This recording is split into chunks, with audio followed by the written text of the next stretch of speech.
Assalamualaikum warahmatullahi wabarakatuh. Halo semuanya, perkenalkan saya Clarissa Yuvanda Priliana, beserta Rido Bagus Saputra akan mereview jurnal berjudul Prediction of Diabetes Using Artificial Neural Network Approach.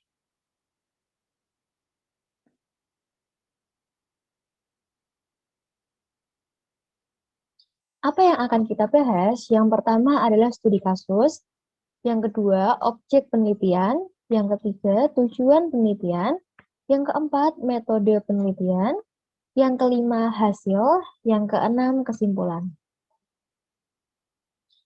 Yang pertama kita akan membahas studi kasus. Diabetes adalah salah satu penyakit utama populasi di seluruh dunia. Diabetes ini disebabkan oleh salah satu dari dua mekanisme. Yang pertama adalah adanya produksi insulin yang tidak memadai. Insulin ini dibuat oleh pankreas dan menurunkan glukosa darah. Yang kedua adalah sensitivitas sel yang tidak memadai terhadap aksi insulin. Diabetes juga dapat berkembang sebagai kondisi sekunder yang terkait dengan penyakit lain seperti pankreas, genetik, sindrom penyakit kronis, obat-obatan, dan lain sebagainya. Dalam makalah ini, machine learning adalah salah satu cabang artificial intelligence digunakan untuk menganalisis dan membuat model prediksi terhadap penyakit diabetes. Yang kedua, objek penelitian. Objek penelitian ini menggunakan pendekatan jaringan syaraf tiruan untuk memprediksi penyakit diabetes menggunakan PIMA Indian Diabetes Dataset. Yang ketiga, tujuan penelitian. Tujuannya adalah memprediksi variabel apa yang menjadi penyebab dan beresiko tinggi untuk diabetes dan untuk memberikan tindakan pencegahan terhadap individu dengan peningkatan risiko penyakit. Setelah itu ada metode penelitian. Yang pertama adalah pengumpulan data. Data telah dikumpulkan yang berasal dari PIMA Indian Diabetes Dataset. Variabel kelas dari angka 0 atau 1. Dalam dataset ini, semua pasien adalah perempuan berusia minimal 21 tahun dari keturunan PIMA Indian. Total jumlah data adalah 768 yang seluruhnya digunakan dalam penelitian ini. Yang kedua adalah data pre-processing. Nilai data dalam berbagai atribut memiliki beberapa nilai yang hilang. Nilai-nilai yang hilang ini dapat menyebabkan hasil yang tidak akurat. Hal ini juga bisa mengurangi akurasi model. Jadi, untuk menangani nilai yang hilang dari metode kolom yang digunakan, untuk mengganti 0 dengan perhitungan yang sesuai. Hal ini digunakan untuk mendapatkan fungsi yang berarti dan memanipulasi nilai array kolom yang dari 0 sampai hasil yang dihitung. Semua hal yang penting juga untuk memprioritaskan atribut, sehingga jaringan syaraf tiruan menghitung berat masing-masing neuron sesuai dengan prioritas tertentu. Hasil penelitian. Hasil model prediksi diabetes ditampilkan dalam format grafik. Format grafik ini nanti akan ditunjukkan pada saat praktik Python langsung ya, di mana garis merah menunjukkan nilai prediksi diabetes dan garis biru menunjukkan nilai sebenarnya. Di sini dianggap bahwa nilai prediksi yang mendekati 1 dan di atas 0,5 dianggap sebagai 1 atau positif diabetes. Sedangkan lebih dekat ke 0 dan di bawah 0,5 dianggap sebagai 0 atau negatif diabetes.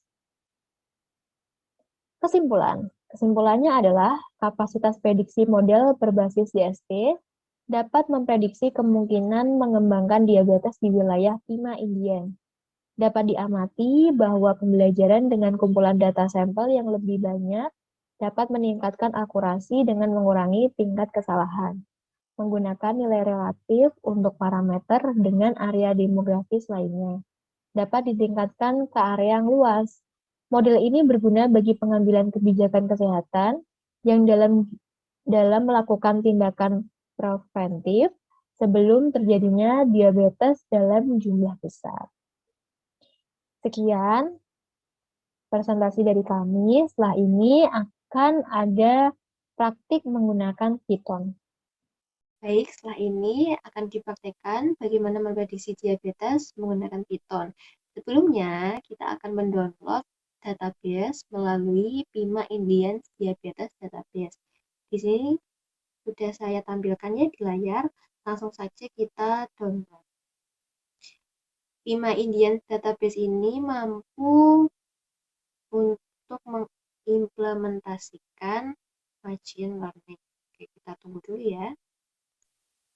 Setelah semuanya di-download, jangan lupa untuk mengupload file CSV yang tadi sudah kita download. Nah, di sini saya sudah upload, kita klik aja langsung upload, lalu pilih di mana file yang ingin kita upload.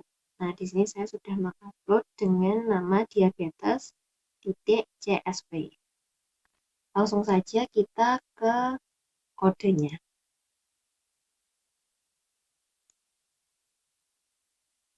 Di sini sudah saya tuliskan kodenya ya, teman-teman. Jangan lupa untuk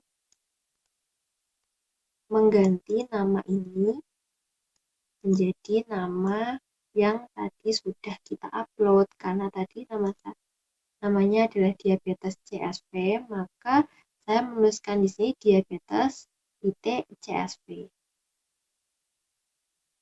Dengan data kolom. Data kolomnya berupa pregnancy, glukosa, blood pressure, skin thickness, insulin, BMI, diabetes pedigree function, age, dan outcome. Di sini ditampilkan sebuah tabel dan terdapat outcome. Ini terdapat angka 10101. 1 itu sendiri merupakan angka yang terindikasi bahwa seseorang terkena diabetes.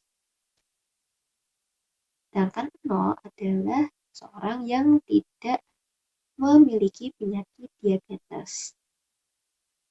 Selanjutnya, dimensi dari diabetes data adalah 768 data.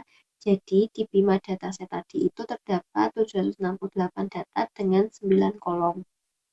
Selanjutnya, ditampilkan data seperti ini dengan kita ketahui bahwa 0 itu tadi yang tidak terkena diabetes. Berarti ini terdapat kurang lebih 500 yang tidak terkena diabetes dan 268 terkena diabetes. Setelah datanya kita ketahui, setelah itu kita akan pre-processing. Pre-processing ini saya tuliskan feature column. Feature column itu tadi yang pregnancy, glukosa, blood pressure, skin thickness, dan lain sebagainya dengan predicted class outcome. Outcome itu adalah keluaran apakah seorang menderita diabetes atau tidak. Di sini saya memilih random state-nya 66 dengan test size-nya 0,3 atau 30%. Didapatkan test shape-nya adalah 231. Oke, nah itu kita akan finding base parameter. Parameter apa sih yang bagus untuk memprediksi data ini?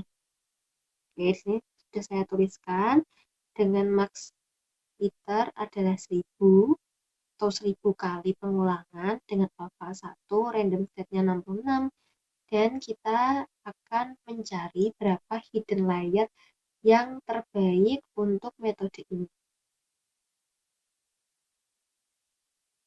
Didapatkan hidden layer-nya itu untuk training set-nya 151 dengan keakuratan 0,80 atau 80%.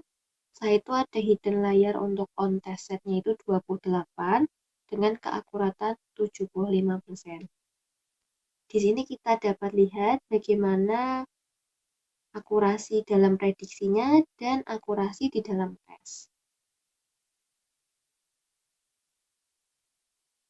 Setelah itu kita akan menentukan model yang terbaik. Di sini dengan max iterasinya 1000 kali, alpha 1, random set-nya 66, dengan hidden layer-nya 57. didapatkan keakuratannya adalah 74% untuk prediksinya dan keakuratan tesnya itu 76%. Namun saya setelah itu akan menuliskan lagi dengan maks iterasinya 300 kali, alpha 1, random state-nya 66, dan hidden layer-nya 151.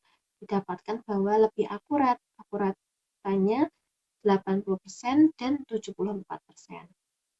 Nah, dengan model yang sudah kita buat, kemungkinan terdapat pasien positif 57 secara benar. Jadi dapat memprediksi 57 data benar dan negatif 119. Sekian presentasi dari kelompok kami. Terima kasih. Wassalamualaikum warahmatullahi wabarakatuh.